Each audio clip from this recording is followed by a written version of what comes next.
Bonjour à toutes et à tous, bienvenue avec nous aujourd'hui dans cette émission des causeries de Camille et d'Alice. Première émission avec vous. Nous avions très envie de vous offrir la possibilité de connaître des expériences vécues sur la naissance, la grossesse. Et en partant de mon expérience, donc Camille, maman de 4 enfants, commençant des enfants à 25 ans et maintenant 47 ans, et ma petite dernière qui a 5 ans. Donc voilà, un large panel d'expériences. Et avec moi, Alice Turquet. Bonjour Alice. Bonjour Camille et bonjour à tous.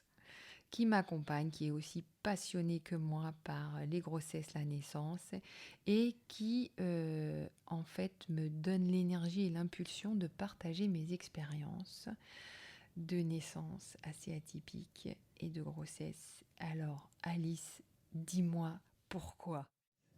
Eh bien parce que je suis fascinée par le processus euh, de la grossesse, de l'accouchement qui semble commun à chaque femme et pourtant à chaque fois unique.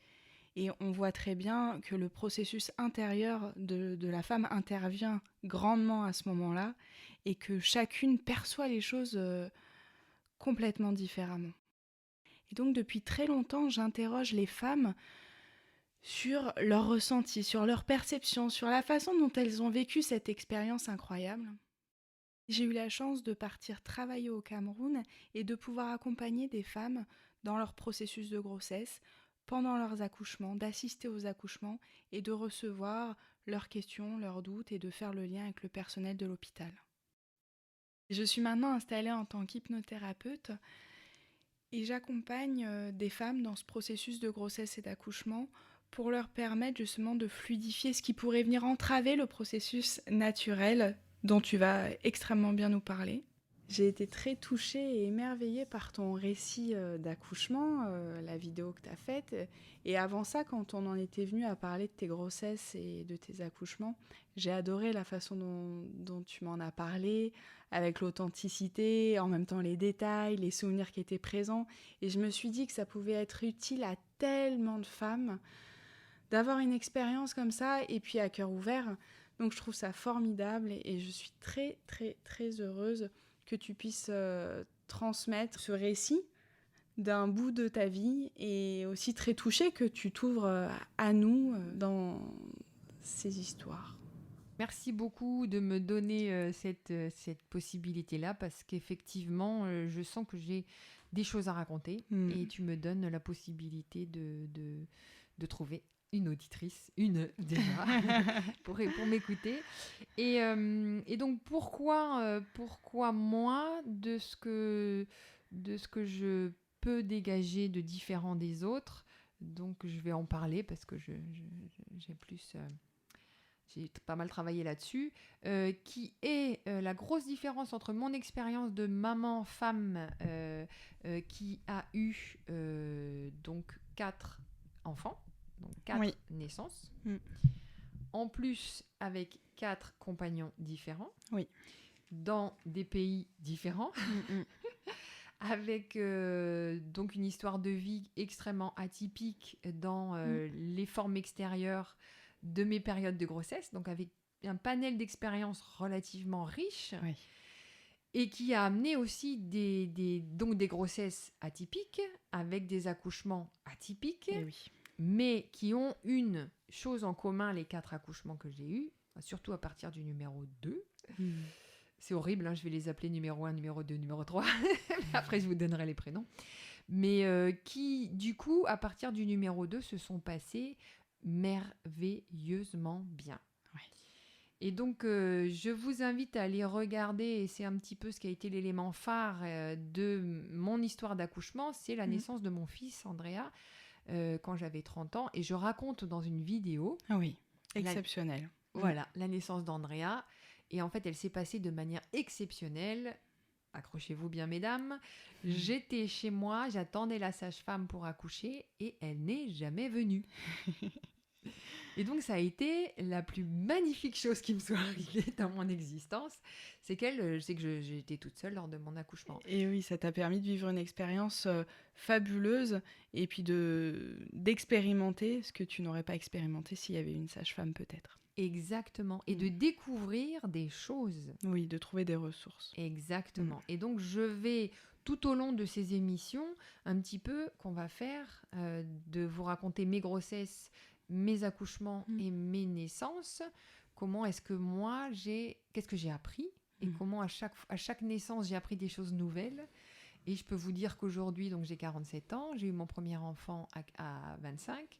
Je suis complètement à l'aise dans ma dernière grossesse, mon dernier accouchement et mon dernier bébé. C'est-à-dire que j'ai vraiment appris plein de trucs. Justement, c'est ça qui est passionnant, c'est qu'on va voir ton évolution dans toutes ces grossesses, dans tous ces accouchements et dans aussi ce rapport, toi, à l'enfant qui a évolué, puisque tu as aussi évolué, évidemment, toutes ces dernières années. Voilà, et qu'autant pour le premier, complètement paumé, autant pour la dernière... Trop facile, les filles, d'accoucher. Trop facile. Je dis pas que c'est facile, mais il y a des choses à savoir. Il y a des règles à connaître et c'est ce que j'aimerais beaucoup vous donner. Et oui. Et en fait, ce qui crée la particularité de mon parcours est que je suis une personne qui a très peu de peur physique. Et c'est ça que j'ai remarqué dans mon expérience personnelle. Qu'est-ce qui a forgé mon parcours ? C'est que j'ai pas de peur physique et je parle l'exemple de mon mari où lui il est pas mal de peur au niveau physique de tomber, de casser, de se faire mal, de se blesser et ça se voit dans ce qu'il a reçu comme éducation et dans ce qui se transmet et quand il voit notre fille se trimballer avec un couteau je le sens qu'il ouah alors que moi pas du tout mais par contre moi je suis pleine de peur sociale que lui n'a pas. Lui, au niveau de quelqu'un, de première rencontre, première personne, il est bien campé en lui et avec l'autre. Et donc, il n'aura pas de peur de rejet, de ne pas être aimé. Parce que moi, je suis pleine de ça. Enfin, je travaille, je me soigne. Et ça, c'était avant même de connaître le corps, parce qu'après, tu as fait une formation, tu as été kiné, tu es kiné. Mais ça a été depuis toujours, de ne pas avoir de peur physique. Ça m'a été donné. Ça m'a été donné parce que je sais que petite... ma mère me disait que j'ai commencé à marcher à 9 mois, par exemple. Qu'on avait tous les cousins en haut d'un toit. Moi, j'étais la petite dernière. Ils disaient 1, 2, 3, on saute. Moi, elle me disait, j'avais 2 ans et demi, 3 ans. Moi, je sautais. Et que les autres qui avaient 7, 8 ans, ils sautaient même pas, quoi. Donc, tu vois le truc. Et j'ai toujours eu la conscience. Alors, et il y a aussi est venu, je sais pas d'où, mais un sentiment que mon corps est fait de nature et la nature, si je le laisse suivre son processus naturel, la nature est bonne. Elle sait faire. Elle sait faire, exactement. Elle sait faire, c'est exactement ça. Donc, je m'auto-traite de naturaliste, alors que mon mari a une vision différente, qui, lui, il va baser sa confiance sur l'humain. Que l'humain va trouver des ressources pour soigner l'homme, pour amener à améliorer ci et ça. Et donc, face à une maladie, par exemple, ou un problème, moi, je suis là, waouh, super, il y a mon corps qui me dit quelque chose que je ne suis pas en accord avec la nature. Donc, il faut que je change quelque chose. C'est une information. C'est une à information. Prendre en compte. Exactement. Et mon mari, c'est l'opposé, c'est il faut que l'homme trouve un moyen pour aider la nature, pour qu'elle se réharmonise et elle se sente bien. Et qu'il ne prend pas ça de point de vue intérieur, qu'il a fait un changement ou qu'il a un truc à modifier, mais un truc plutôt extérieur. Oui. Et évidemment, les deux visions, je pense, sont bonnes, peuvent être complémentaires, mais ce qui est magique entre nous, c'est que on arrive à s'entendre avec nos points de vue assez différents, en définitive. Tu vois, où bébé est malade, d'abord il me regarde voir si, comme j'ai l'expérience, si c'est important, il faut réagir, pas réagir. Et puis quand il voit que ma foi je réagis pas, il se dit bon on va laisser faire. Et puis après il y a une limite où lui quand il sent qu'il est à la limite de ses peurs, il va chercher du Doliprane ou amener mon enfant à l'hôpital. Oui. Que moi j'attendrai vraiment plus longtemps. Mais tu laisses faire aussi son propre processus et Tout à fait, voilà. tout à fait. Quand tout à tu fait. vois que c'est important pour lui. Exactement. C'est-à-dire que moi, Mm. je respecte ses propres limites, ses propres peurs, comme lui il respecte les miennes au niveau social. Oui, oui. Quand il voit que je bug et que ça me coûte d'aller demander un service à telle personne parce que je suis pas super à l'aise et que machin, et que lui, bah, il dit c'est dans le matériel, il a besoin, il y va. Ouais. Bon, il y va pour moi, par exemple. Ouais. Donc voilà, dans mon parcours, ce qui est effectivement charnière dans ce que j'ai vécu, c'est que je n'ai pas de peur. Mm. Et donc vous allez voir quand je vais vous raconter ma première grossesse, d'emblée, en fait, je vivais en voilier et j'avais pas de sécurité sociale. Mm. Et je ne me suis pas du tout arrêtée de vivre pour autant du fait d'avoir eu ma grossesse et que je Oui. partais du principe que tout allait bien se passer. Oui, oui, t'étais très confiante. J'étais extrêmement confiante.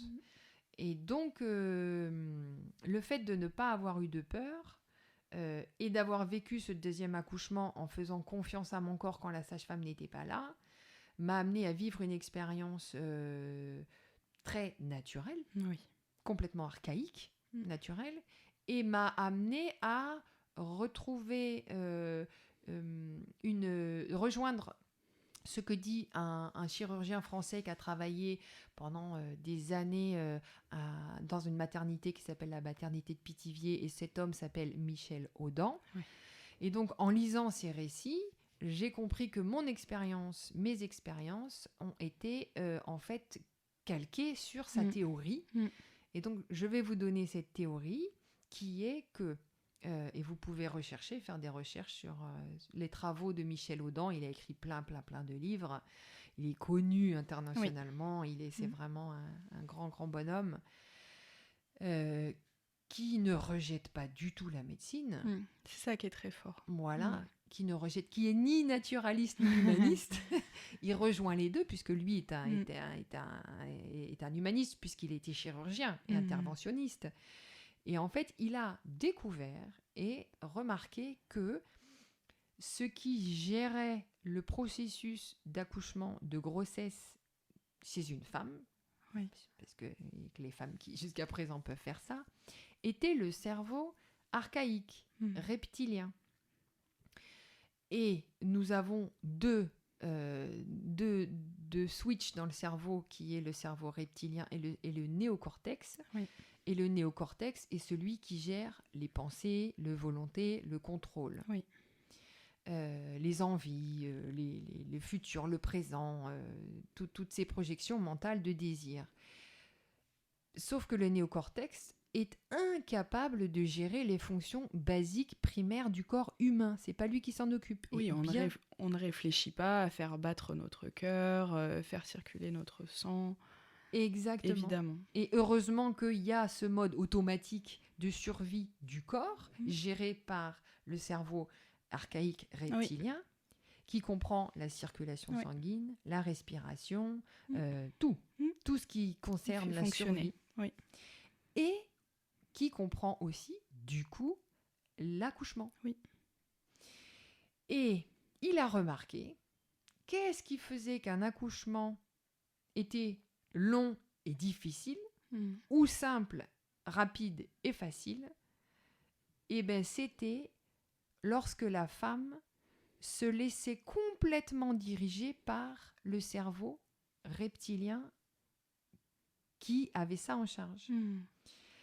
Et si on faisait entrer l'intelligence humaine via le néocortex, ce qui se passait, c'est que très souvent, cette intelligence-là mentale, néocorticale, bloque les fonctionnements naturels du cerveau archaïque reptilien. Et il donne un exemple qui est assez frappant, qui est, par exemple, lorsque vous êtes dans l'acte de faire l'amour, donc qui est une fonction du cerveau reptilien, on n'est pas dans les pensées, on est dans le ressenti, et si par hasard un bruit arrive, un truc extérieur, la parole arrive, et ben cette fonction-là capote, le mec arrête de bander, et donc ça interfère complètement dans la fonction primaire.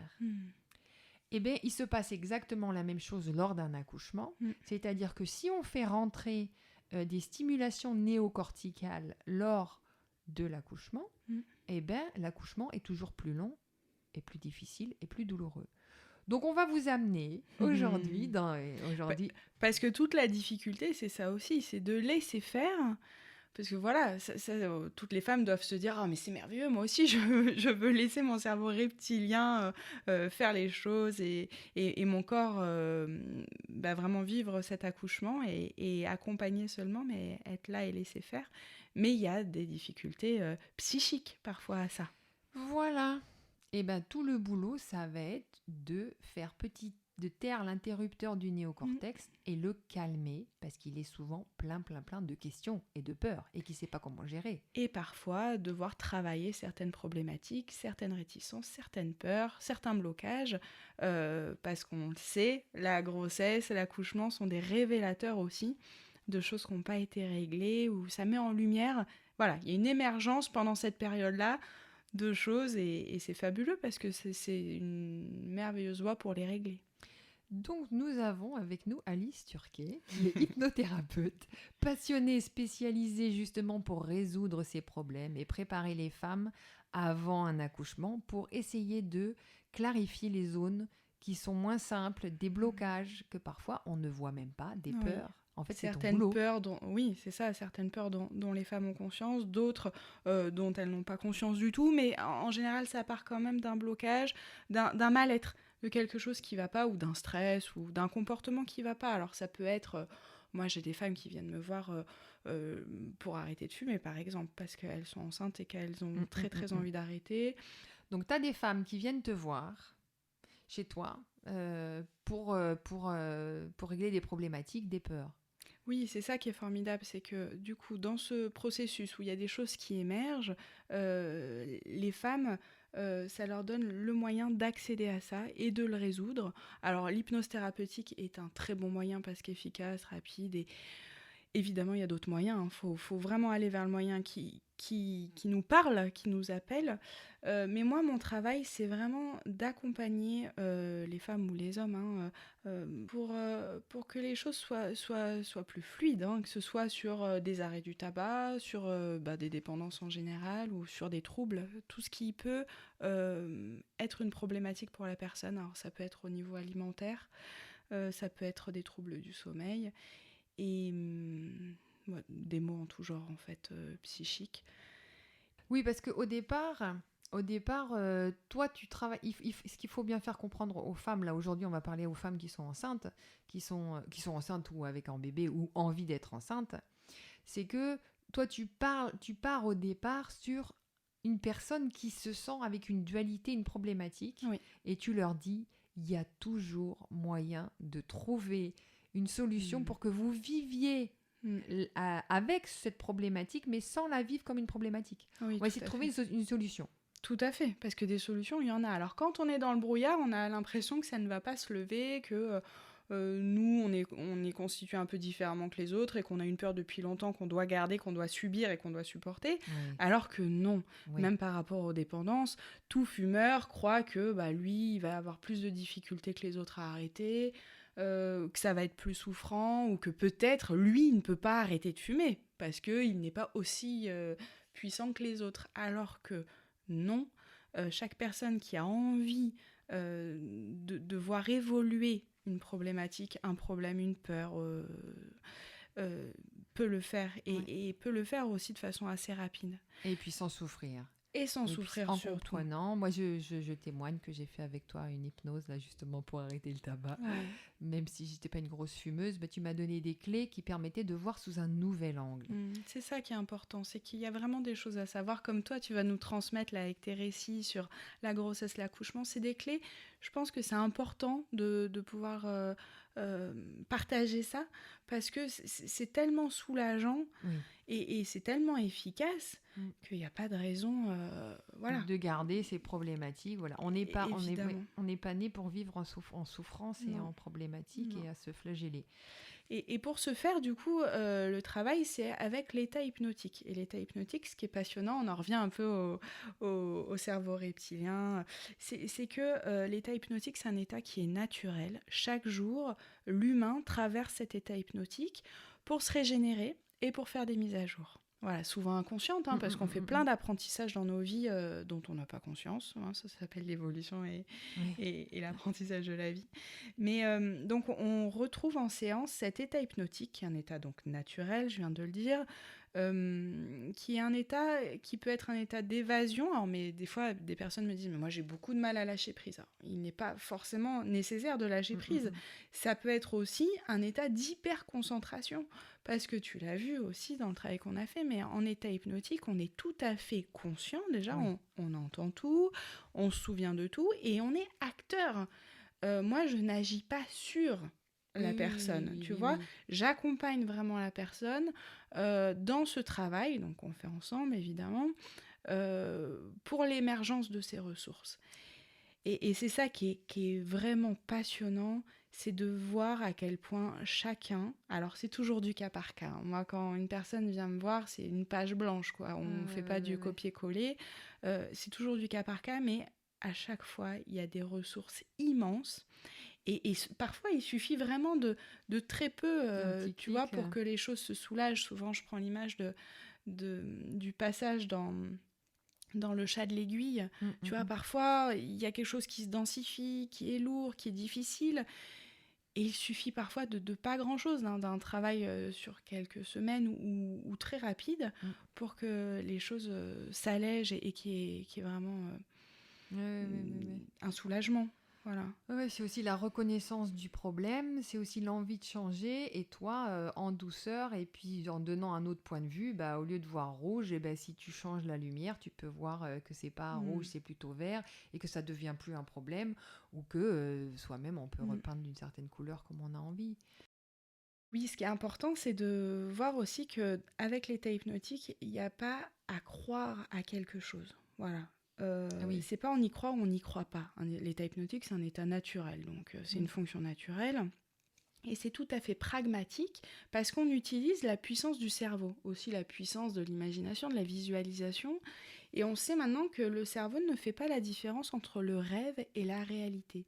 C'est-à-dire que toute expérience, toute sensation vécue en état hypnotique est vécue comme réelle par le cerveau. Donc les choses vont pouvoir se faire beaucoup plus facilement.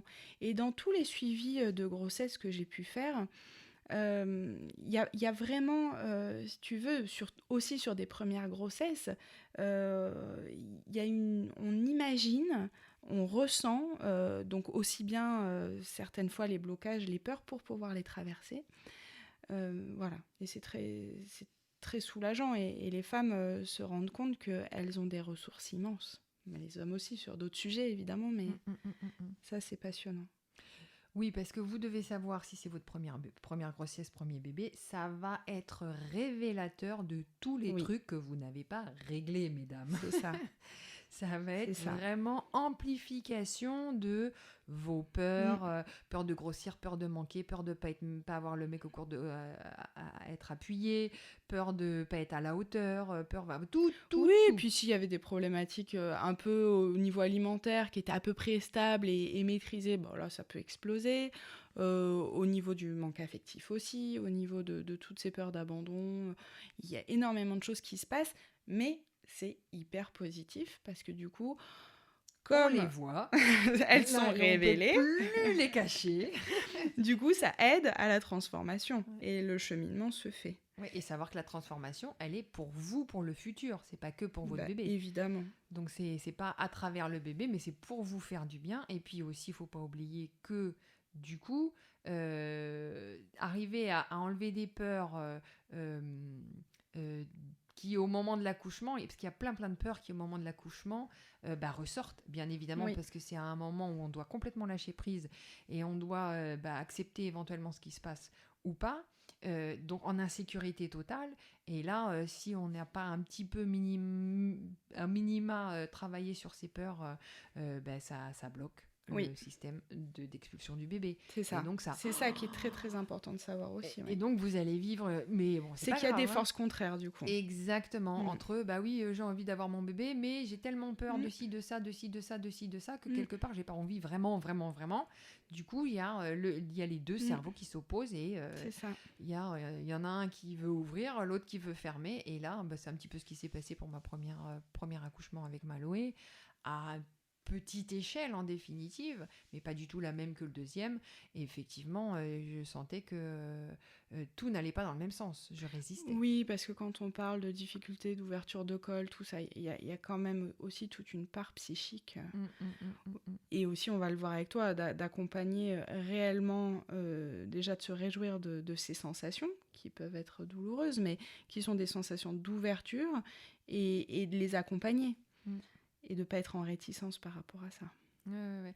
Mais je vois aussi que, tu vois, pour ma première naissance là, avec Maloé, j'ai quand même eu accès à 2 livres, qui étaient justement de Michel Audin et de Le Boyer. Donc j'ai eu accès à ces infos, mais la première naissance, je ne sais pas pourquoi, je n'arrivais pas à les intégrer. Je pense que psychologiquement, je n'étais pas prête à me vouloir autant de bien que ça, ou de... Donc, il faut aussi accepter son propre rythme. Il y avait un travail que tu n'avais pas fait aussi, et que tu as fait maintenant. Voilà. Tu peux nous citer les 2 livres, du coup ? Alors, Votre enfant est le plus beau des mammifères. Oui, Michel Audin. Et Le Boyer, c'était Pour une naissance sans violence. Donc, nous allons partir dès à présent dans le récit de ma première grossesse. Oui, celle de Maloé. Donc, je vais vous planter le récit. J'ai 25 ans et je vis en voilier avec donc ce qui deviendra le papa de Maloé.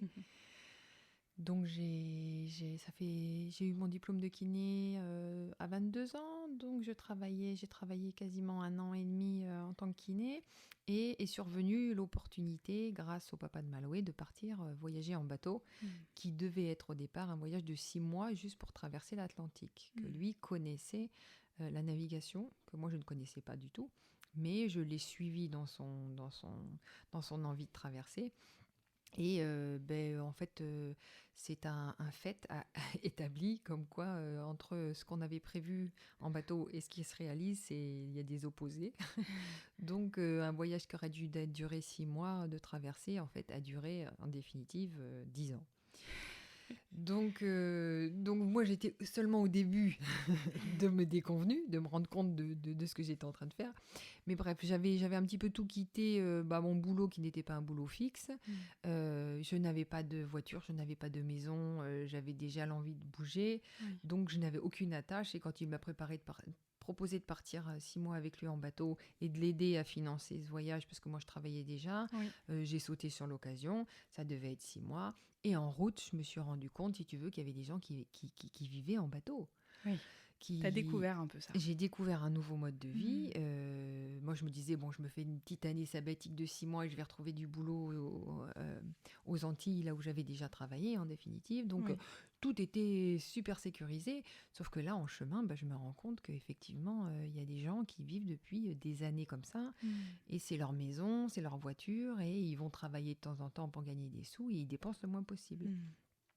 Donc, j'étais dans cette découverte-là de vie. Et en plus, ils avaient des enfants. Certains, des fous, avaient des enfants à bord. Ils vivaient avec des enfants, des grands, des petits, de tout âge et tout ça. Il y en a que ça allait bien, il y en a que ça allait moins bien. Mais globalement, comme c'était au début de mon voyage, moi, j'étais complètement émerveillée par ce mode de vie-là.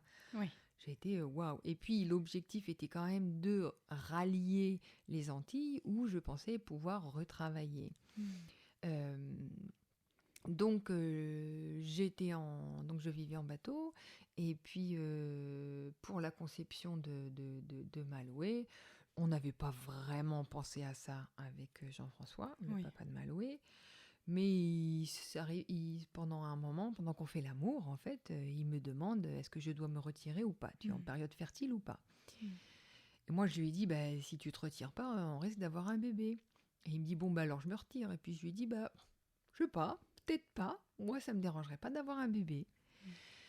Et donc, il est resté.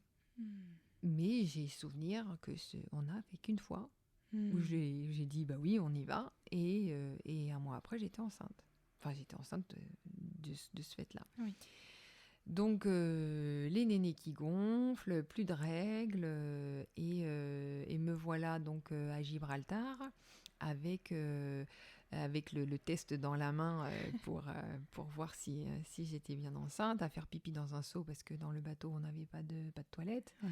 Et pouf, je vois le test positif et moi très très très contente. Et Jean-François, T'avais eu des nausées?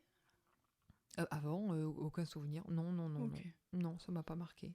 Ça m'a pas marqué. Les nausées, je les ai eues après. Mais je les ai eues après, je les ai senties très fort quand on a traversé de Gibraltar vers les Canaries. Alors, est-ce que c'était lié au bateau? Exactement. Est-ce que c'était le mal de mer plutôt que le mal de bébé? Je ne saurais pas dire.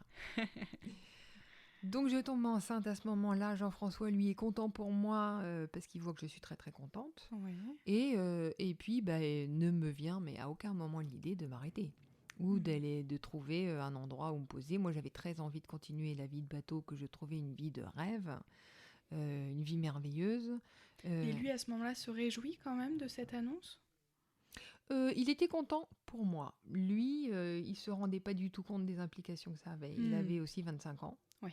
Et donc, il n'avait pas trop conscience de ce que cela s'impliquait. Et je confirmerai qu'effectivement, il était très, très loin de se rendre compte des implications que c'était que d'avoir un bébé et de s'en occuper. Mais il était content pour moi, ça c'est sûr.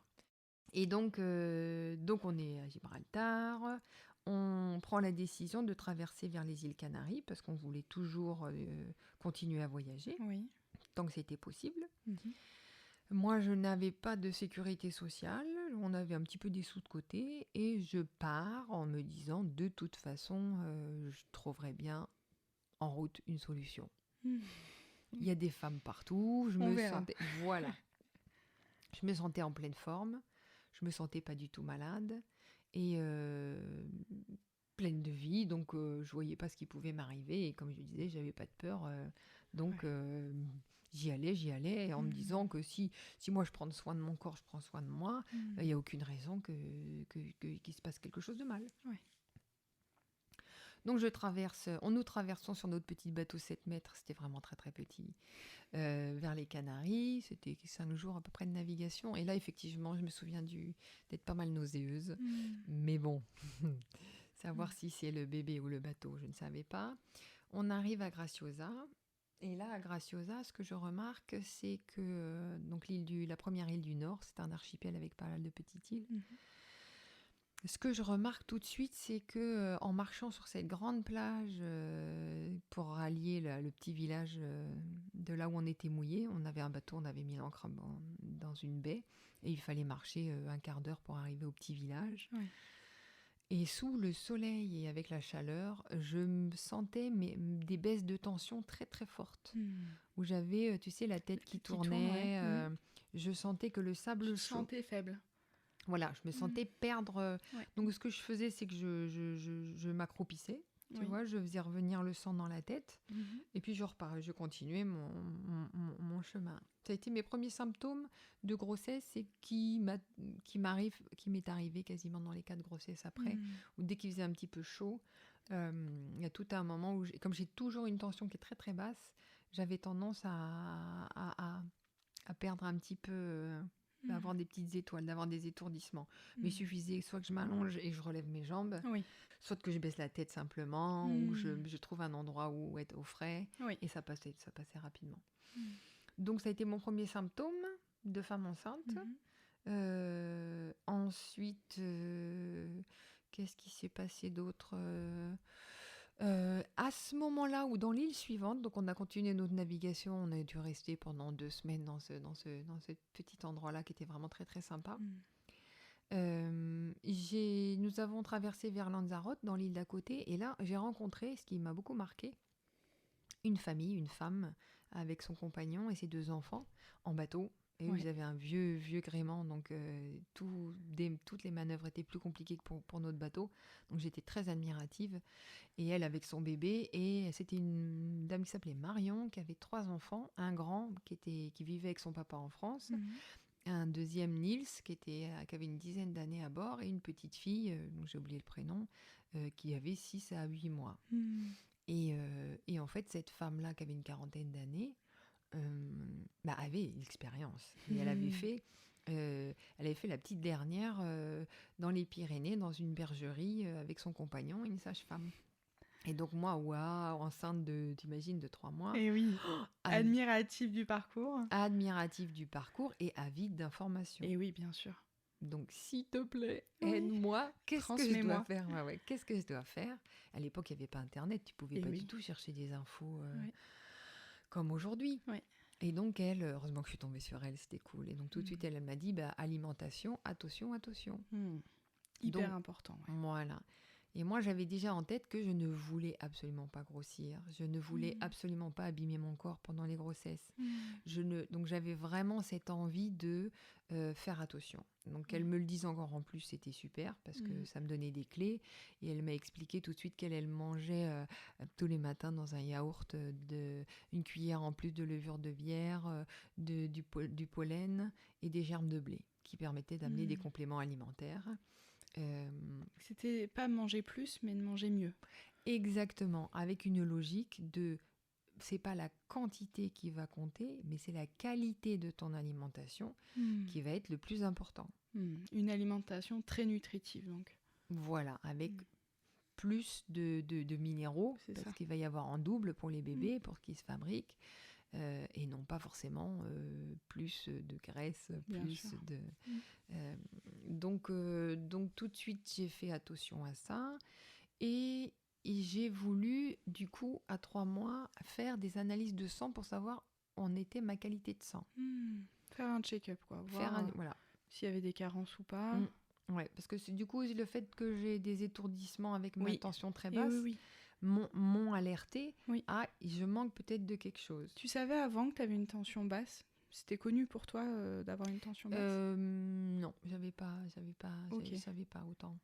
C'était pas aussi évident qu'aujourd'hui. Oui, je le sais, c'est comme ça et depuis toujours. Une tension à combien par exemple ?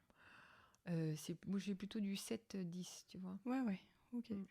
Toujours très très très bas. Oui. J'ai jamais monté au-dessus de 12. Et de ce que j'ai pas non plus toutes les semaines mesuré ma tension. Hein. C'est ça. C'est le problème aussi. Peut-être que j'allais mesurer ma tension quand je sentais que j'étais spécialement fatiguée.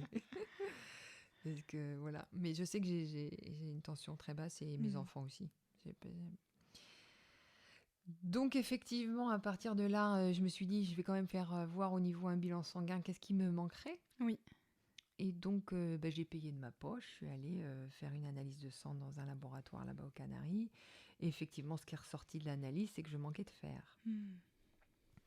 Donc, je me suis prise en main et j'ai regardé un peu tous les aliments dans lesquels il y avait du fer. Avant de commencer à prendre des médicaments, moi, ce qui m'intéressait, c'est de voir au niveau alimentaire naturel comment est-ce que je pouvais être autonome sans avoir à aller consulter quelqu'un et acheter des médicaments si je peux le trouver dans la nature. Donc j'ai mangé beaucoup de lentilles et j'ai effectivement senti une différence à partir du moment où j'ai commencé à manger de manière plus raisonnée, tu vois, plus construite dans ce que j'avais besoin. Beaucoup de fruits, beaucoup de légumes. En plus, comme c'était des pays où il faisait chaud, c'était assez abondant. Tu vois, Et les lentilles, par exemple, c'était combien de fois par semaine ? Oh, je mangeais 3-4 fois par semaine. Ok.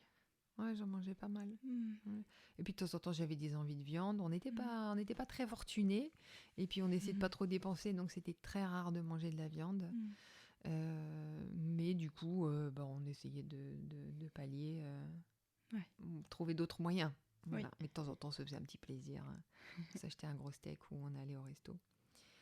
Mais c'était voilà, on essayait de ménager la chèvre et le chou, comme on dit. Et puis tant que je me sentais bien, que je me sentais pas défaillir, et que mon ventre y poussait, et que j'avais plein d'énergie, et que je me sentais en pleine forme, et que je me sentais belle, j'étais partie du principe que tant que j'ai pas des signes forts extérieurs à montrer qu'il y a quelque chose qui va pas, c'est que tout va bien. C'est que tout va bien, c'est exactement ça. Chose qui me vient de mon grand-père, qui était médecin, accoucheur et qui était médecin, et qui a toujours dit dans la famille, il y a un petit bobo, on s'en occupe pas, on attend de voir comment ça évolue. Mm. Et si ça évolue et que ça empire, là, on traite. Mm. Donc, forte, si tu veux, de cette Oui, expérience enfant. et aussi par rapport à l'accouchement, du coup. Et par rapport à l'accouchement aussi. Tout à fait. Ouais. J'en reparlerai plus tard. Ouais. Et donc, là, on reste sur la grossesse où voilà, j'allais très, très bien. J'ai fait donc ces analyses de sang où je suis venue en compenser ma nourriture, faire bien attention et partir du principe aussi que je devais beaucoup bouger. Mm. Que je devais ne pas laisser mon corps flasque. Oui. Que surtout, je ne devais pas arrêter, que mon corps devait être au maximum super en forme Mm. pour le jour de l'accouchement. Mm. Et donc, je bougeais, Mm. je nageais, je marchais. Tu avais déjà conscience que ce serait un marathon, quoi, que ton corps serait mobilisé et qu'il aurait besoin d'aller très bien. Alors, en tant que kiné, Mm. c'est ça les trucs, c'est que tu sais très bien que tout ce qui est arrêté Mm. a tendance à être moins fort, Mm. à être moins en vie. Mm. Et donc, j'avais dans l'idée qu'il fallait que je sois au top de ma forme. Pour, déjà, au bout de 9 mois, je vais avoir à porter un sac à dos en permanence d'une dizaine de kilos sur moi. Donc, il fallait que je reste musculairement forte. Oui. En plus, qu'il allait falloir au bout d'un moment que mon corps expulse et travaille et au moins 10 à 15 heures de travail assez intense au niveau musculaire. Donc, c'est comme un entraînement physique de sportif. Oui. Si tu sais que tu vas avoir un tournoi, tu restes pas dans ton lit. Et moi, j'avais cette sensation-là de dire, oui, il faut que, allez, mon coco, là, mon corps, il faut qu'on se prépare. Et même au niveau de la ceinture abdominale, du coup, qui allait aussi soutenir ce poids pour que la peau ne soit pas la seule. C'est ça, exactement. C'est-à-dire que je pense que c'est ma déformation de kiné où tu sais que les muscles sont là pour te sangler et te maintenir et pas la peau. Oui. Donc, tout de suite, j'ai su qu'il fallait que mon périnée, parce que si j'avais travaillé avec des femmes avant l'accouchement et après l'accouchement. Oui. Tu vois, j'avais cette connaissance-là. Bien sûr. Aussi. Et donc, je savais qu'il fallait que je garde mon plancher pelvien tonique. Parce que t'imagines, là, t'as un plancher qui doit te tenir le poids et des viscères et du bébé, et que ce plancher pelvien est tonique et reste musculairement fort quand tu fais des efforts, quand tu marches, quand tu cours, quand tu sautes, quand tu bouges. Si tu es assis sur une sieste dans un canapé ou dans un lit, ton plancher pelvien, il perd sa tonicité.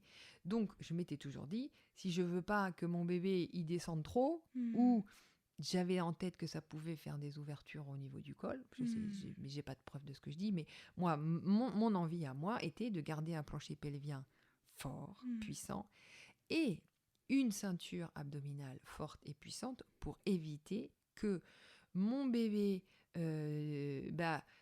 tombe vers l'avant, ce qui crée deux processus. D'abord, ça accentue ta courbure lombaire et au lieu que tout le poids de ta colonne appuie sur la vertèbre entière, ça finit par appuyer que sur l'arrière de la vertèbre.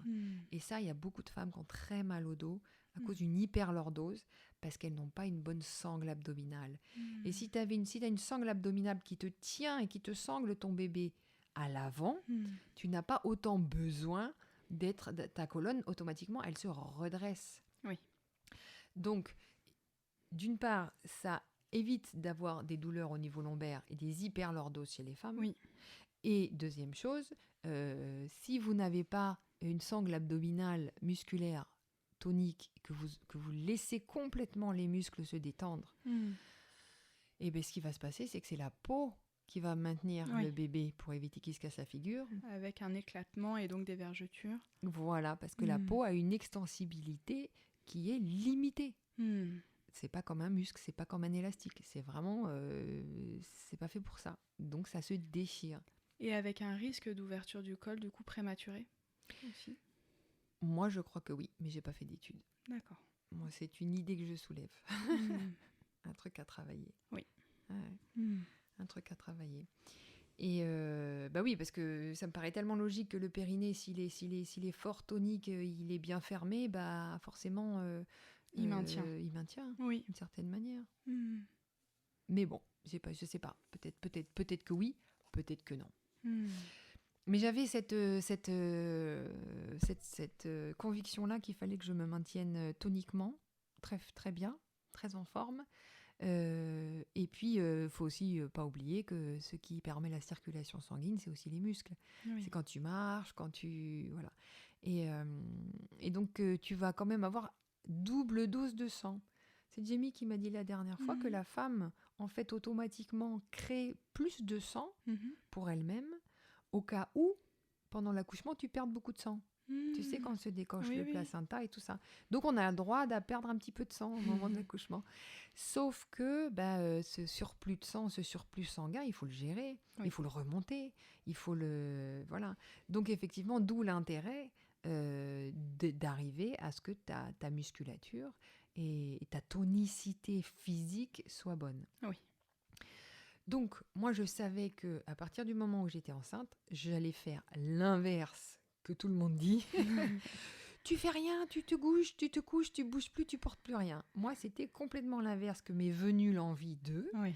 qui était non, non, non, non, non, surtout tu te laisses pas aller, ni au niveau alimentaire, Oui. ni au niveau tonus, ni au niveau activité. Et c'est pas parce que tu es enceinte qu'il faut te plaindre et faire ta gna gna gna gna et je peux plus rien faire. Hmm. Alors évidemment, il y a arrivé des moments où je ne pouvais pas tout faire. J'ai eu des limitations. Hmm. Je me souviens Que tu écoutais. que j'écoutais. Si Mm. j'avais des douleurs, si j'avais je sentais un petit peu trop de contractions, je m'arrêtais. Hmm. Je n'allais pas me faire mal. J'écoutais mon corps, Hmm. mais j'essayais de faire au maximum en sorte que mon corps soit super sain.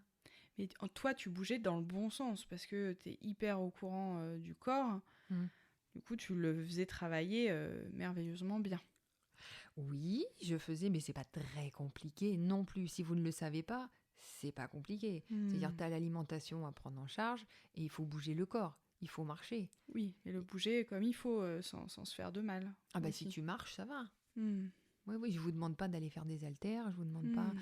Tout ce qui est de marche, tout ce qui est de bicyclette et tout ce qui est de natation ne peut pas abîmer le corps. Hmm. Sauf si vous êtes très très fatigué et que vous vous forcez, que vous forcez votre corps et que le corps, il dit j'en peux plus et que vous l'obligez à continuer. Alors ça, la fatigue exprime des choses, c'est ou physique ou psychique, mais en général, la fatigue, voilà, c'est aussi un moyen d'expression de quelque chose. Exactement, vous écoutez les limites de votre corps.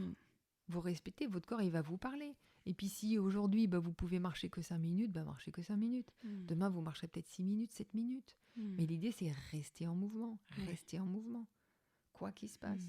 Sauf si vous êtes cassé quelque chose, sauf si le médecin, il dit non, non, non, pas du tout, jamais, jamais, jamais. Vous écoutez votre médecin.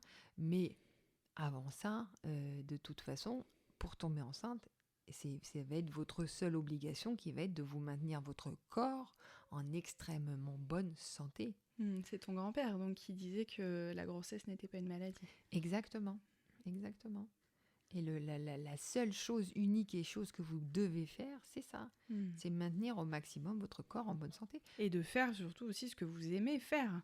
Pour que justement votre vie continue, que tout ne s'arrête pas. Toi, ce que tu as merveilleusement bien fait, parce que du coup, tu t'étais en voilier, tu étais hyper heureuse de ta vie et tu voulais inclure ta grossesse dans ta vie.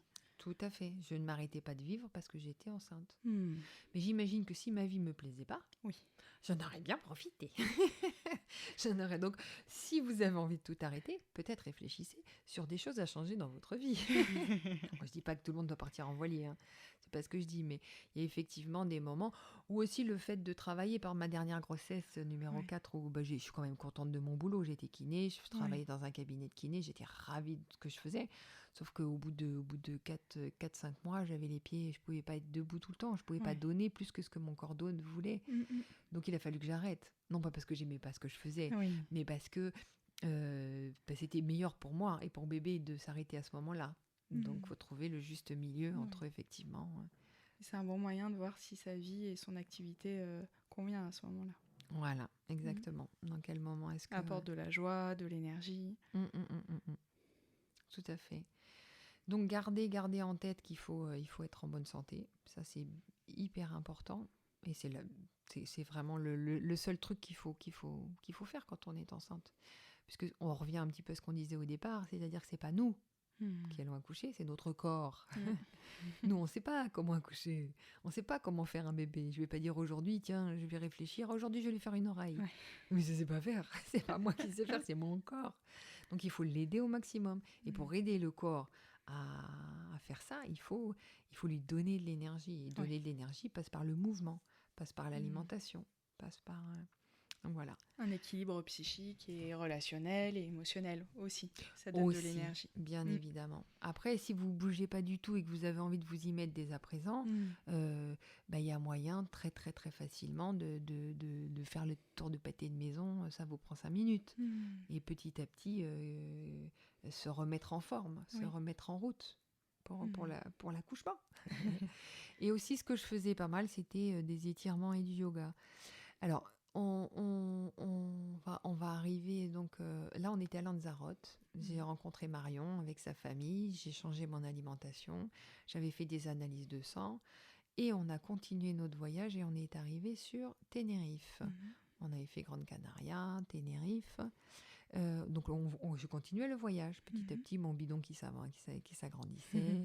J'appelais ma maman, je lui dis voilà maman, je suis enceinte, oh super. Elle était ravie, la famille aussi. Donc, parce qu'à l'époque, on n'avait pas Internet ni rien, donc c'était rigolo. J'ai dit, mais je ne peux pas t'appeler très longtemps, j'ai pas trop de sous. Tu sais, c'est des trucs à cabine ou à pièce. Et c'est limité. Voilà, j'avais juste mes pièces dans la main, donc voilà. Et puis, donc j'arrive à Tenerife. Et on avait décidé de repartir sur une autre île qui était La Gomera, en bateau, sauf que quand on est reparti, à 5 minutes après être parti, il y a eu une grosse vague qui m'a complètement fait valdinguer à travers le bateau et je suis tombée en me disant bon bah là maintenant on fait demi-tour. T'es tombée sur le ventre ? J'ai réussi à rattraper, tu sais, sur mes coudes, sur le bras, mais je me suis dit, oh là là là, ça aurait pu être un peu toc toc toc, tu vois. Et je sentais que mes déplacements et ma manière d'être, ce qui allait taper en premier, c'était plus ma hanche, c'était mon bidon, et quoi. Oui. Donc on a pris la décision de dire, bon, bah, demi-tour, on retourne à Tenerife. On connaissait l'endroit, le mouillage, c'était plein de gens, plein de touristes, plein de monde, plein de business. Donc, on savait qu'on pouvait trouver facilement du travail pour travailler, pour gagner un peu des sous. Donc la vie commence à s'organiser à Tenerife. Je vais essayer de trouver un boulot. Et donc, en tant que kiné, je voyais il y avait plein de touristes sur la plage. Je me suis dit, je vais peut-être leur faire des massages et tout ça. Puis à un moment, j'ai dit non. J'ai pas envie de travailler, j'ai envie de profiter de ma grossesse, j'ai envie d'être bien, j'ai envie d'être détendue. Donc, j'ai laissé tomber l'idée. Là, t'étais à combien de mois ? Je devais être à 5 mois. 5 mois de grossesse. Je m'étais renseignée auprès d'un truc de massage, là, une clinique de massage. Je leur avais demandé si je pouvais travailler. Ils m'avaient dit oui. Mais c'est pareil, ça m'avait pas... J'ai fait 2 massages et vraiment, ça m'a... J'avais dit non. Je veux prendre ce temps-là pour moi, pour m'occuper de mon corps, m'occuper du bébé. Et donc, j'ai mis mon bonhomme à travailler pour moi. On lui a trouvé un boulot. Il parlait pas très très bien espagnol, donc moi je parlais un peu mieux. Donc j'ai tapé aux portes en disant, il y avait un atelier là de réparation de bateaux. Et lui c'est son domaine, il aimait bien ça. Donc j'ai dit, vous voulez pas trouver un petit peu de boulot pour lui ? Et donc il a trouvé du boulot, donc on s'est installé là. On avait un petit revenu, on dépensait pas grand chose, et puis voilà, notre vie s'installait là. Le temps que la fin de ma grossesse se passe. Donc vient le moment où je me dis, bon bah comment je vais accoucher ? Qu'est-ce qui va se passer ? Qu'est-ce que je vais faire ? Comment je veux ? J'ai pas de sécu. Donc la première idée qui me vient en tête quand même est d'aller voir l'hôpital. Je vais à l'hôpital, ils me disent, bah vous avez votre numéro de sécu ? Ah bah non, j'ai pas de sécurité sociale. Ah, donc ils me disaient, si jamais vous accouchez à l'hôpital ici public, ça vous coûtera, donc à l'époque c'était pas encore en euros, c'était en pesetas en plus. Je vais faire une équivalence un petit peu globale. Disons que si tout allait bien, pour passer 3 jours à l'hôpital et de vivre un accouchement normal, ça coûtait aux environs de 3 000 €. Oui. Tu vois ? Donc, je ne les avais pas. À l'époque, on n'avait pas cette somme-là. Voilà. Et donc, c'était non. Ensuite, l'autre piste était un copain en bateau avec qui j'avais dit oh là là, je sais pas comment je vais faire. Lui, c'était un hippie de chez hippie, là, avec le bateau, tout peint, tout coloré, les cheveux longs, les rastas et tout. Il dit ouais, j'ai vu dans le journal qu'il y avait une femme allemande qui était sage-femme en Allemagne et qu'elle faisait un cours de rebirthing, qui est de renaissance, ça s'appelle, dans le village du Nord. Peut-être et qu'elle avait assisté les femmes aux Canaries, à Tenerife, à faire une naissance dans l'eau. Ah bah donc j'étais super intéressée. Je dis ah ouais, super. Alors que j'avais pas trop entendu parler avant qu'il existait ce type de naissance. C'était vraiment tout au début là. On est en 2020, Malo est né en 99. Oui. Donc tu vois, c'est il y a 21 ans.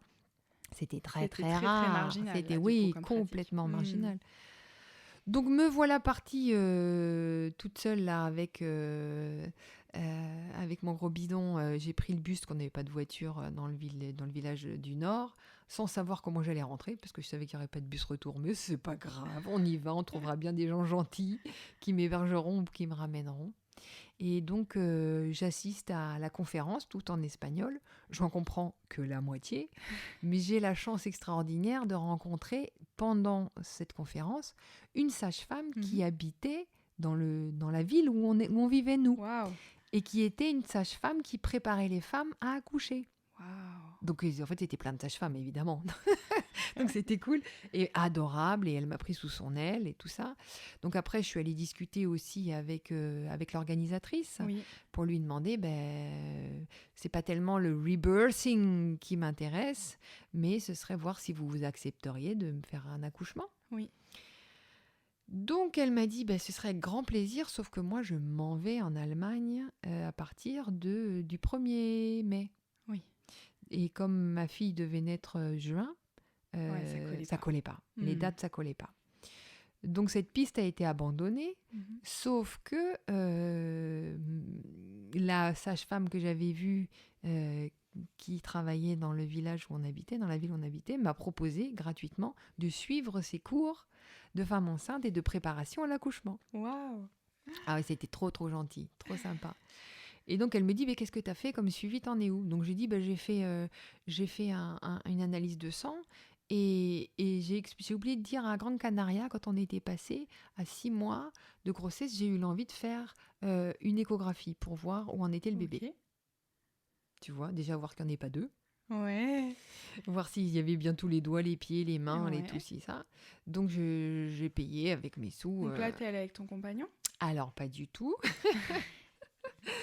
Pas du tout. Je prends rendez-vous, j'appelle et puis je dis à Jean-François, que j'appelle Jeff, j'ai à l'échographie, tu viens? Et lui qui me dit, ah non, moi je veux pas y aller. Je dis, comment ça tu veux pas y aller? Ah non, moi tu sais, ça me fait trembler dès que je vois un petit peu du sang, je supporte pas, je m'évanouis pendant les films. Il avait aucune idée de ce qui pouvait être une échographie. Il avait aucune idée de... Et puis, en fait, il n'était pas mûr, quoi. C'était un grand gamin. Il n'était pas du tout prêt à... Voilà. Bon, je ne l'ai pas obligé parce que quelque part, j'étais prête à assumer ce bébé toute seule, même si lui, il n'était pas prêt. Il a accepté de le faire, mais après que le gars, il n'ait pas envie, je peux pas vraiment l'obliger.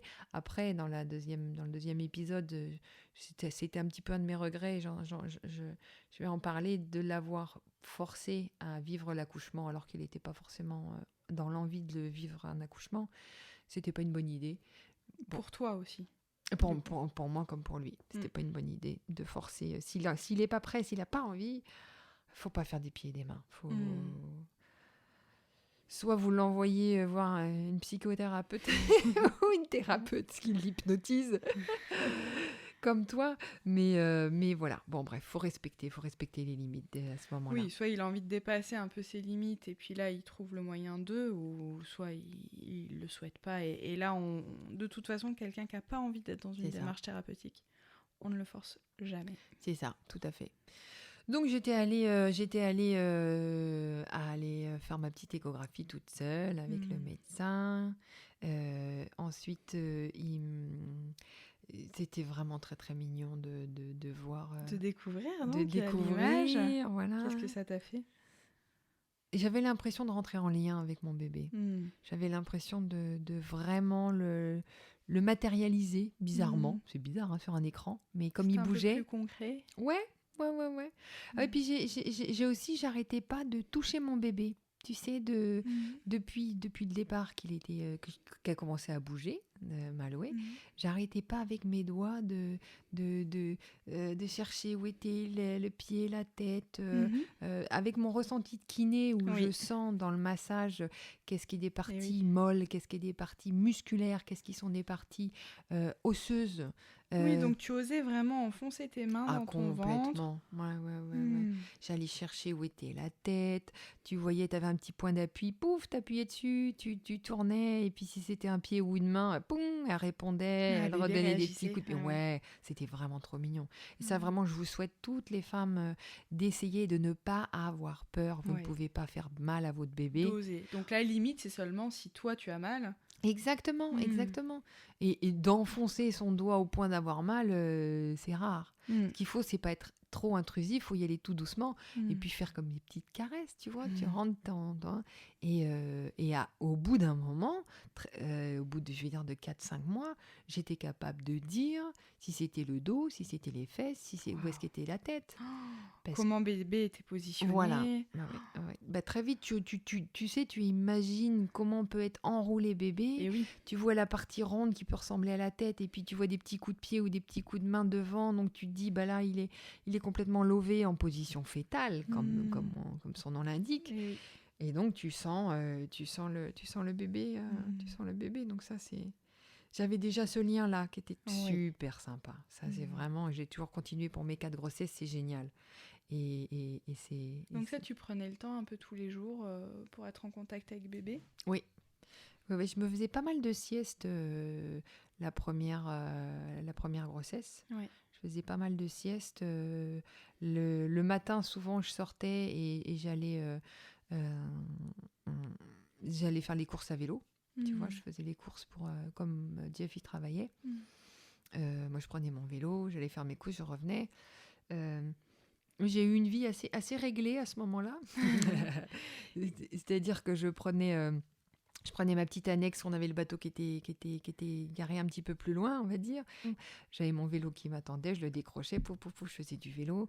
J'allais faire les courses à vélo. Et puis, j'allais aussi à mes cours de préparation d'accouchement. Oui. Voilà. Alors, du coup, comment ça se passait, ces cours? On allait d'abord en piscine. Oui. Il y avait une piscine de plein air. Donc, c'était vraiment chouette de voir toutes ces femmes avec ces gros ventres à différents stades. Et on faisait des mouvements contre la paroi, de jambes ouvertes, tu vois, de se pencher d'un côté, de se pencher de l'autre. Donc, d'étirer, d'assouplir. Assouplir tout le bassin. Ça, c'était très important. De nager, oui, on faisait beaucoup de travail d'assouplissement des hanches et d'ouverture des adducteurs, ça s'appelle, les muscles qui sont à l'intérieur des cuisses, là. Donc ça, c'est vraiment hyper important d'assouplir le bassin. C'est très, très important d'assouplir le bassin, oui, mesdames. Et donc, il y a plusieurs moyens de le faire. Alors, il y a plusieurs moyens de le faire, évidemment. Vous pouvez le faire soit en appui sur vos jambes, soit en étant sur le dos, et puis vous laissez le poids des jambes s'ouvrir d'un côté ou de l'autre.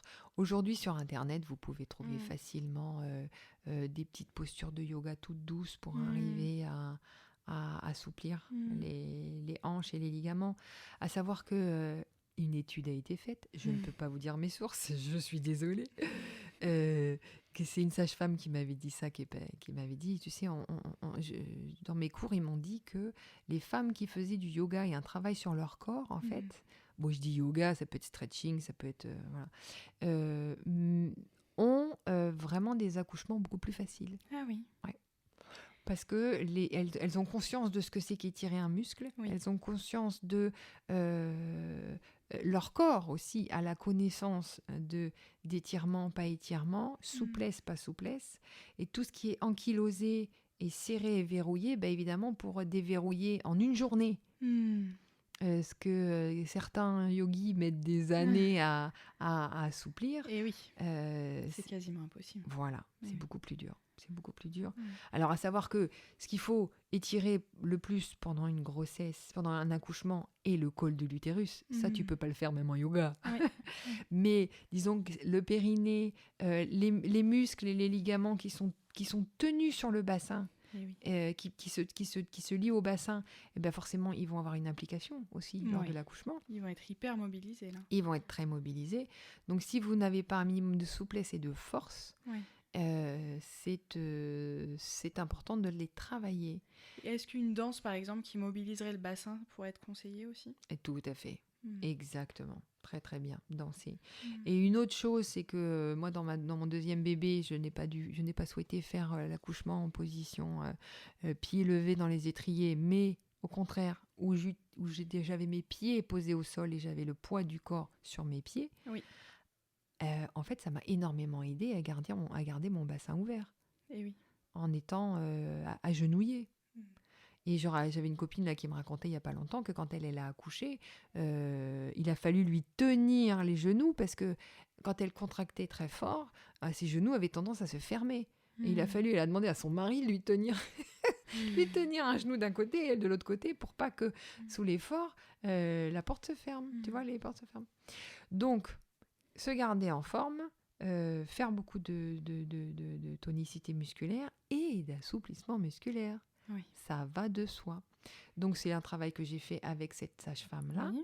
C'était super. Mhm. Et en plus, elle nous faisait un travail de sophrologie qui était de visualisation de l'accouchement, Mhm. où elle parlait de vagues. Tu vois, elle nous disait, bon, vous êtes sur une plage, vous êtes détendu, et il y a des vagues qui montent et qui arrivent, comme les vagues d'un accouchement, et elles sont de plus en plus hautes, et elles montent de plus en plus et de plus en plus régulières, et elle nous disait, en espagnol, et ton corps s'ouvre, alors ça donnait, y tu cuerpo se abre, se abre, et c'est rigolo parce que c'est une phrase que j'entendais sonner dans ma tête au moment de mon accouchement de Maloué. Tu corpo se abre et ton corps s'ouvre. Et donc, quelque part, elle nous apprenait à accepter l'ouverture du col, qui était en vague. Et c'était super. Et c'était vraiment chouette de se retrouver entre femmes enceintes, à parler de tes problèmes et de gna gna et de gna gna, et que toi ti, que toi ta, et que toi to, et les solutions, qu'est-ce que tu as trouvé. Ça, c'était vraiment chouette. Alors, j'avais été très surprise aussi parce qu'à un moment, elle avait posé une question. Elle préparait un petit peu la sortie du bébé en disant « Ah, si votre bébé, il lui arrive ça, qu'est-ce que vous faites ?» Et la plupart des femmes ont répondu oh, « Vite, j'appelle, je cours à l'hôpital. » Et moi, j'avais été la seule à dire « Je vais déjà essayer de voir si moi, toute seule, je ne pourrais pas trouver une solution. » Tu vois ? Et la sage-femme m'avait dit en disant « Mais faites-vous confiance, c'est vraiment ça le truc qu'il faut trouver. » C'est se faire confiance. Vous savez. Exactement. Ne donnez pas votre pouvoir comme ça autant, aussi facilement. Oui. Et puis ça doit venir aussi du fait que mon grand-père a toujours répondu, tant que c'est pas très très très grave, j'avais la famille derrière qui me disait non, n'interviens pas tout de suite, laisse les choses se faire. Donc là, t'y allais combien de fois par semaine ? 2 à 3 fois par semaine. J'ai en tête 2 fois par semaine. Voilà. Mais c'était quand même un petit bout de chemin parce qu'il fallait que je monte tout le village à vélo et je redescendais avec mon bidon là énorme et les gens qui me prenaient pour une folle. Mais bon, c'était rigolo. Donc j'allais très très bien, j'étais en pleine forme, je nageais quasiment 1 heure par jour, je rayonnais de bonheur, j'étais belle, j'étais bronzée. Est-ce que ton compagnon à ce moment-là, il touchait bébé, ton ventre en tout cas est-ce qu'il y avait une attention particulière ? Alors, pas du tout. Pas du tout. Une chose est sûre, c'est qu'il était content parce que ma libido était un petit peu augmentée. Oui. Je ne sais pas si c'est du fait d'avoir des gros nénés. Ça me faisait des choses à moi. Je me trouvais hyper sexy. Je me trouvais hyper belle. Ça m'excitait terriblement d'avoir des gros nénés. Parce que j'en ai jamais vraiment eu des gros, sauf pendant mes grossesses et pendant l'allaitement. Donc, effectivement, je pense que j'avais une libido qui était plus élevée. Ça a été le cas après, sur tes 3 autres grossesses ? Un peu moins. J'ai pas souvenir aussi marquant. Ouais. Aussi, marrant. Aussi, la première grossesse, t'as le temps de tout regarder, t'as le temps de tout Ouais. voir, j'avais le temps de tout faire. Parce que Oui. j'étais toute seule, j'avais pas un autre bébé à gérer. Et oui. Ce qui est différent. Ce qui est Mm. différent dès que t'en as déjà un. T'es moins focalisé. Exactement. T'as d'autres choses aussi à t'occuper. Et vous verrez du coup pour la 4e. C'est complètement L'évolution. autre chose. Exactement. Les pauvres 4e ou les pauvres premiers, on sait pas. Donc, en fait, comme j'ai vu que il n'y avait pas de sage-femme qui pouvait faire à domicile. Parce que cette sage-femme avec qui tu faisais les cours de préparation à l'accouchement, elle ne pouvait pas t'accompagner. Non, elle n'était pas formée en accompagnement, elle ne voulait pas le faire. Ok. Et c'est vrai que je lui avais demandé. Elle m'avait dit non, je ne sais pas faire, moi et je ne veux pas prendre cette responsabilité-là. Je ne veux pas. Donc j'avais pris la décision de rentrer en France. Et donc je prends un billet d'avion, enfin je vais à la compagnie aérienne, Oui. où je devais prendre mon billet d'avion pour la date où je savais que Maloué, c'était à peu près 8 mois de grossesse. Je suis rentrée, 7 mois et demi. Donc je vais à la compagnie aérienne et je leur dis, je suis enceinte, je voudrais prendre un billet d'avion, comment je fais ? Et ils me disent, c'est très simple, il nous faut une autorisation de votre médecin traitant qui dit que vous pouvez prendre l'avion. J'en ai pas. Comment ça, vous n'avez pas de médecin traitant ? J'ai dit, non, j'étais toujours en voyage. Ah non, vous pouvez pas voyager, madame. Oups. Donc ça le faisait pas. Donc je suis allée voir un médecin. Je dis, bonjour, je suis enceinte, j'ai besoin d'un papier qui dit que j'ai le droit de naviguer. J'ai le droit de voler en avion. Et le mec m'a dit, oui, mais c'est vos analyses, est-ce que le médecin d'avant ? Je dis, non, j'avais pas de médecin. Mais ça va pas du tout. Si vous voulez que je vous fasse ce papier-là, il va falloir que vous fassiez tous ces tests-là. Il me sort une feuille avec une quinzaine de tests, tu vois. Et non, j'avais pas les sous et j'avais pas le temps, tu vois. Donc j'ai pris la décision à ce moment-là d'y aller au culot, c'est-à-dire de prendre mon billet d'avion dans une autre agence. Incognito, je ne leur disais rien et surtout pas que j'étais enceinte. Surtout que ça ne se voyait pas tellement ni sur mon visage ni sur moi parce que j'étais très très mince, j'avais juste pris du bidon et il suffisait que je mette un pull un peu ample les seins qui avaient gonflé, ça me cachait un petit peu le ventre. Je rajoutais une écharpe là-dessus et hop, ni vu ni connu, ça se voyait pas spécialement que j'étais enceinte, tu vois. Et donc, j'ai décidé d'utiliser cette technique-là. Alors, le jour J arrive, heureusement que j'avais une copine qui partait avec moi, qui avait un petit chien, tu sais, petit chien là, tout foufou, machin truc. Et donc, elle va au balcon déclarer le chien et elle me file le chien dans les mains, que je mets, tu vois, comme ça contre moi, qui fait que personne n'a rien vu. Tout le monde disait « Oh, le joli petit chien-chien, le joli petit chien-chien ». Et moi, je suis passée complètement inaperçue derrière.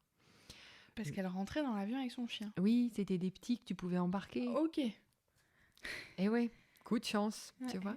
Et donc, me voilà dans l'avion, et l'avion décolle. Et là, heureusement que l'avion décolle. Je peux commencer à enlever tous mes habits, je commençais à avoir chaud. Sauf qu'au moment du décollage, j'ai commencé à avoir des contractions en me disant « Merde, pourvu que ça m'arrive pas ! Qu'est-ce que j'ai fait comme bêtise ?» Et puis, au bout de 2 minutes, c'était fini, quoi. En fait, j'étais tellement stressée d'avoir menti, parce que je suis pas du tout une bonne menteuse. J'étais hyper traumatisée de devoir mentir aux gens, quoi. Et de savoir que je pouvais être découverte. Prise en faute. Tu vois, prise en faute, ça m'avait beaucoup, beaucoup perturbée. Mais à ce moment-là, je voyais pas vraiment où était le mal. Je me voyais pas accoucher, tu vois, je n'avais pas de problème. Mais bon, c'est vrai qu'il y a des lois et j'avais outrepassé les lois. Et après, dans l'avion, le vol... impeccable, tout ça va s'est bien. calmé, les contractions. Voilà. Puis les femmes, les hôtesses de l'air trop contentes pour moi, elles ne savaient pas du tout le terme où j'en étais. Donc, j'imagine que quand tu es à 4 mois, personne ne pose des questions. Donc, j'étais bien passée comme une lettre à la poste, comme on dit. Pas de souci. Et en fait, après coup, j'ai réfléchi. C'est vrai que le fait de ne pas avoir eu de suivi de grossesse m'a permis d'avoir beaucoup moins de peur. Enfin, déjà, j'en avais pas beaucoup.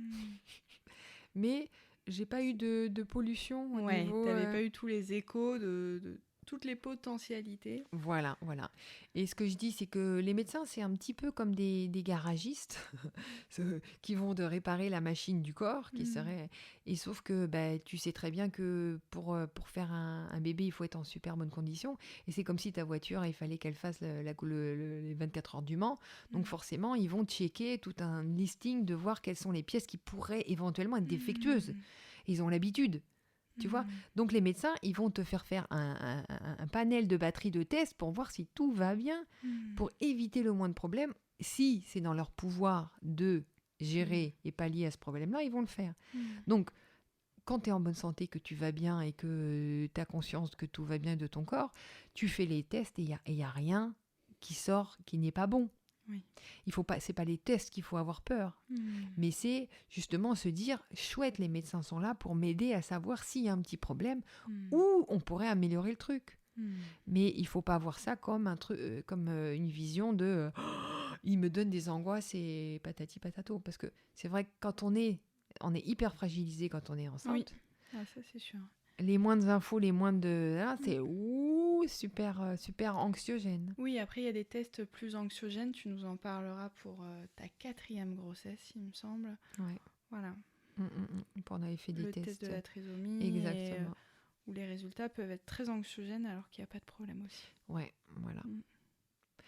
Donc ne vous inquiétez pas par rapport au suivi médical.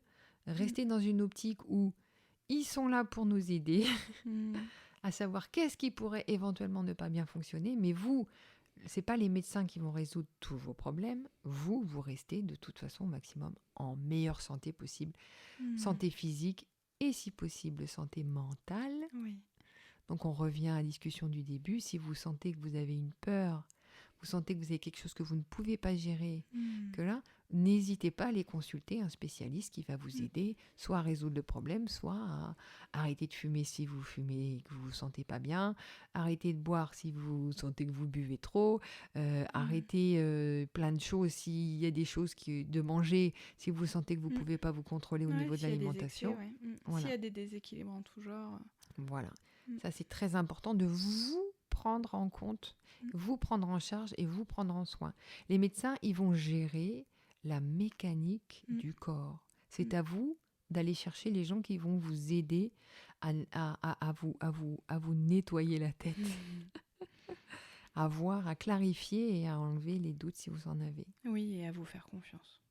Et à vous faire confiance. Dans vos ressentis, dans vos perceptions. Ouais. Dans vos envies, même par rapport aux indications médicales.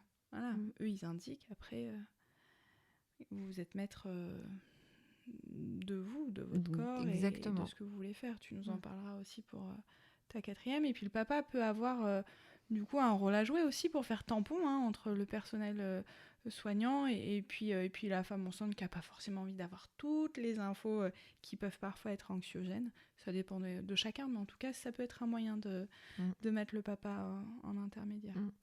Une chose est sûre, c'est que pendant la grossesse, on a des hormones de bonheur. Moi, j'ai vécu mes 4 grossesses heureuses, mais vraiment heureuses, sans aucun souci. Si vous sentez que vous avez le moindre souci, le moindre petit ça va pas, c'est à travailler. Parce qu'il y a aussi beaucoup de femmes, ça va être un petit peu dur ce que je vais dire, mais moi dans ma formation, ma maman nous a élevés tout seuls parce que mon papa n'était pas là. Donc pour moi, il était tout à fait normal que le papa soit pas présent. Je ne l'ai pas vécu comme un stress. Oui. Je n'ai jamais chargé mon compagnon de quoi que ce soit. Parce que je comptais pas dessus, et c'est peut-être pour ça que je l'ai peut-être pas choisi par hasard, c'est que je reproduisais le schéma. Là. Mais je n'ai jamais vécu ça pendant ma grossesse et pendant l'accouchement comme un problème. Oui. Si vous avez un souci au niveau émotionnel avec votre compagnon parce que vous le sentez qu'il ne fait pas ce que vous voudriez qu'il fasse, ou que vous êtes en problème de santé un petit peu récurrente, allez creuser, savoir si la grossesse n'est pas un révélateur de votre un moyen indirect, inconscient pour faire changer la relation à travers l'homme. Mais votre bébé n'a rien à voir dans votre relation que vous avez à votre homme, par exemple. Et moi, je vois très très bien là, j'ai une amie, enfin une connaissance qui vient de tomber enceinte et elle a complètement changé de caractère. Et je vois son mari qui est acculé de tous les maux du monde, accusé de tous les maux du monde et que si et que ça et que ça. Donc faites très attention parce que ça réveille chez elle des insécurités et elle va charger l'homme, elle va charger l'autre, elle va, genre je sais pas la relation qu'elle a avec son père ou avec l'autre, mais du coup elle décharge ses problèmes émotionnels dans sa relation. Donc c'est super pour elle parce qu'elle va pouvoir bosser là-dessus. Mais elle est pas forcée. J'ai un petit peu mis des petits signes pour lui dire attends, si vraiment tu vis aussi mal et que tu peux vraiment tant rien faire et que tu demandes autant à ton compagnon, il y a peut-être derrière un besoin caché qui n'a pas été comblé. Que du coup, à travers cette grossesse, tu es en train de... C'est ça. Souvent, il y a des besoins qui émergent et le fait que justement, ce que tu viens de dire, ils ne sont pas comblés et il y a une espèce de frustration et à ce moment-là, on peut aller régler ça. Et quand toi, tu dis que tu as été vraiment profondément heureuse pendant ces grossesses, est-ce qu'il y a eu quand même un moment des mouvements de vagues, de tristesse, de haut mais de bas? Est-ce que c'était vraiment aussi linéaire que ça? Dans ma première grossesse, je pétais de bonheur. C'était extravagamment trop. Je ne sais pas comment expliquer. En fait, je pense que j'ai vraiment cru que mon premier bébé était mon faire-valoir, en fait. C'était pour me faire briller encore plus. T'étais fière d'avoir un bébé, Je me trouvais belle, j'étais trop fière et que patati, que patata. Tu devenais adulte, il y avait un rapport à ça ou pas du tout? Est-ce que ça te légitimait dans ton statut d'adulte? Un petit peu, de maman plus, du coup de maman. Parce que ce que j'avais toujours vécu, c'est que j'avais eu quasiment une entreprise de babysitting, parce que j'avais toujours bien aimé les enfants. Et toutes les personnes que je voyais dans ma rue qui avaient des enfants, je leur proposais ah bah si vous voulez je fais du babysitting, si vous voulez je fais du babysitting. Et à la fin j'avais demandé à tellement de couples, tellement de gens dans toute ma ville que j'arrivais pas à répondre à la demande. Et donc j'avais un réseau de 5 copines qui moi les vendredis ou les samedis où j'avais 2 demandes en même temps, je les dispatchais, tu vois. Et donc j'étais... Tu déléguais. Ouais. Tu prenais des commissions? Pas du tout, j'aurais dû, j'étais bête à l'époque. Mais c'est comme ça que moi je gagnais mon argent de poche, si tu veux. Et j'étais persuadée d'être super maman, quoi. Je savais faire. J'ai toujours bien aimé les enfants, j'aimais bien être en relation avec les enfants. Et les heures du coucher, c'était les heures du coucher, un petit peu psychorigide comme ça, les engueuler bien au moment où il faut, pour qu'ils aient un petit peu peur, qu'ils aillent se coucher, patati patata. Donc j'ai été persuadée que, comme moi, j'avais une bonne connaissance de mon corps, tu vois, les grossesses, l'accouchement, ça allait pas être un problème, ce qui est la réalité. Et qu'après, une fois que j'aurai mon bébé, je serai super maman, quoi. Mais c'est pas du tout ce qui s'est passé, quoi. Mais j'ai pris la claque monumentale. Pour moi, la claque, c'était quand bébé avait 3 mois. Où là, j'ai compris que j'avais rien compris, pour le coup. Et que c'est pas parce que tu sais faire avec les enfants des autres que tu sais faire avec le tien. Et qui sont déjà à moitié élevés. Oui, et que tu n'as pas autant de temps. Et voilà. Tout ça. Et ouais.